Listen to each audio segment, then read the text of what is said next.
First and foremost, we'll call up Andy Howard from the Public Defender's Office. Mr. Howard. Good evening. Andy Howard, A-N-D-Y-H-O-W-A-R-D. Thank you, sir. I'm the Senior Deputy of Trial Advocacy at the Allegheny County Office of the Public Defender. Today I'm here to speak about an issue that should be of major concern to the board and various institutions that you represent.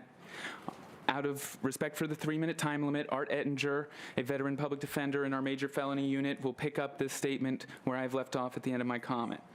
For the past half-decade, with a notable and understandable exception of the height of the COVID crisis measures, attorneys in the Public Defender's Office have been able to visit clients at any time between 8:30 a.m. and 8 o'clock p.m.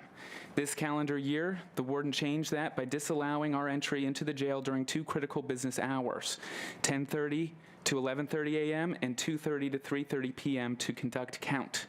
The warden has stated to this board and to me in a meeting that we have never been allowed in during count.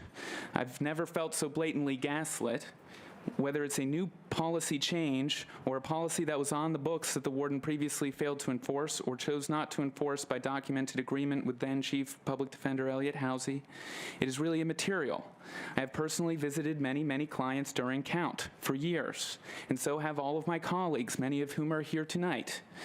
The jail certainly has visitor and level visit logs with our signatures proving it to be the case. Something changed this year and we need it to be changed back, or move count, or make some accommodation, because we know from experience that they can.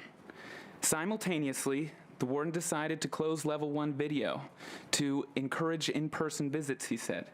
But the real effect, well documented, and I can provide to the board, is to make remaining video pod overloaded and unable to accommodate the load, so attorney visits are being canceled. The warden also abruptly disabled screen sharing during video visits, which means that we can't play video discovery to our clients. Instead, we have to get special approval from a deputy warden to bring a laptop into the facility and sit in person during the ever-narrowing visiting hours. The Sixth Amendment is being squeezed to death. The attorneys in my office represent a very large proportion of the individuals incarcerated in the ACJ. Our attorneys carry a significant caseload, which require a lot of court appearances, which correspondingly requires a lot of need for communicating with clients. For us to meet our constitutionally mandated duty of providing zealous, competent representation, we have to meet with clients very frequently. I can't imagine anyone incarcerated there deserves anything less than communication with their attorneys. The result of the warden's weaponized policy making and enforcement is that our clients' cases suffer, their rights are weakened, court appearances need to be postponed, sheriffs have to do additional transports, judges aren't clearing cases, tax dollars are being wasted, and court fees are piling up, and it cannot continue. Thank you. Thank you.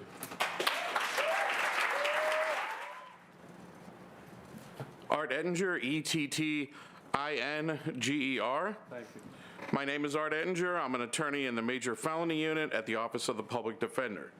I recently celebrated my 21-year anniversary at the office, and it's a daily honor representing the people that few members of our society care about. Attorneys can no longer give paperwork to our clients during visits. We have to mail all of our legal documents to our clients in envelopes marked with our advance requested barcode. The warden claims that they need to inspect these documents for contraband and that they aren't being read. We aren't even allowed to bring in, for our own critical use during visits, 3-ring notebook trial binders, something that we used to be able to do. Attorneys are uniquely aware of the misconduct in the jail. Our clients tell us all about it. The credibility of their claims are strong because they tell us under the auspices of attorney-client privilege. They don't want us to share their abuse with the court or this board because they fear retaliation from the warden and his staff. They tell us because we ask. They ask us not to repeat it. Returning to the count issue, the policy is that no one can get past the lobby during count. I laugh at myself at times when I describe myself as having a hard day. Of course I have difficult days. I signed up for a difficult job. It shouldn't be difficult for me to visit my clients, though. Count lasts from 10:30 to 11:30 a.m. and 2:30 to 3:30 p.m. unless you show up during count and request entry. In those cases, count lasts 45 minutes longer, and the warden will personally make you wait. I experienced this delay recently on Wednesday, April 26th, when I, along with 3 other attorneys from my office, were forced to wait for an hour when we tried to enter the jail during count. I didn't finish my visits until 6:30 p.m. that night. And I don't mind working late. As previously stated, I signed up for a hard job. I do mind waiting for an hour in the jail's lobby when I could be meeting with clients.